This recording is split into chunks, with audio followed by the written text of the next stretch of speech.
In a significant anti-narcotics drive, the Jatrapur police, led by the officer in charge Sitikanta Vardhan, successfully destroyed an extensive marijuana cultivation site.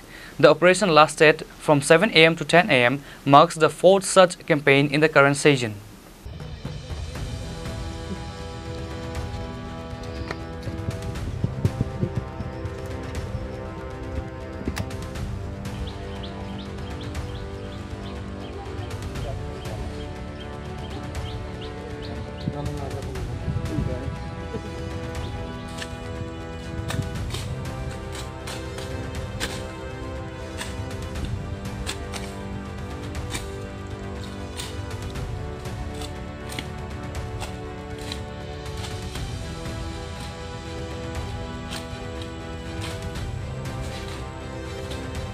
Based on a confidential tip, a team of 20 personnel including Sub-Inspector Amar Kishore Debbarma and Pritam Datta police constables, TSR Jawan and SPO Jawans navigated a challenging terrain to reach the site.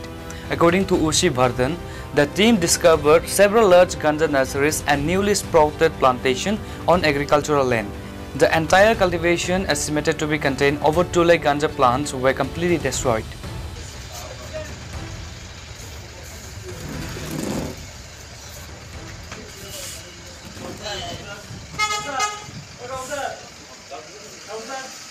নেশামুক্ত Tripura করা এটারই একটা অঙ্গ হিসেবে আমরা আজকে সকাল 7টা থেকে 10টা পর্যন্ত যাত্রাপুর থানার অন্তর্গত নেউরমোড়া অঞ্চলে খালি জায়গাতে অবৈধ কিছু গাঁজার চারা এবং যে গাঁজার নার্সারি আমরা প্রায় 12 থেকে 13টা এখানে গাঁজার প্লট ছিল এবং কিছু লাগানো গাছ ছিল।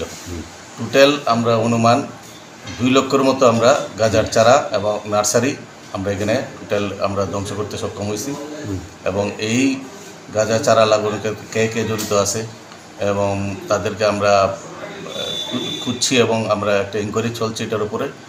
পাশাপাশি জানান দিতে চাই যে যারা এই কাজের সাথে যুক্ত তারা যেন এই কাজের থেকে বিরত থাকে এবং আগামী দিনেও আমাদের এই ধরনের অভিযান চলবে এবং এর আগেও আমরা কয়েকটা অভিযান চালিয়েছি এবং চলবে এবং এটা অবশ্যই একটা অপরাধমূলক ঘটনা, এখান থেকে বিরত থাকতে হবে, সবাইকে আমরা জানান দিতে চাই। পাশাপাশি আমরা যে আজকে যে গাঁজার যে বিরোধী অভিযানটা চলছে এরকম এই অভিযান আগামী দিনেও চলতে থাকবে। আপনারা কতজন জওয়ান ছিলেন? আমরা টোটাল টিএসআর পার্সোনাল 10 জন টিএসআর পার্সোনাল ছিল, পাশাপাশি আমাদের থানা স্টাফ ছিল আরও 7-8 জন। কত কিলোমিটার দূরে? প্রায় এখান থেকে 8 থেকে 10 কিলোমিটার দূর হবে এটা নেউরমোড়া একটা অঞ্চল। ঠিক আছে। Reported by Musharraf from Sunamra, Chinikhorang.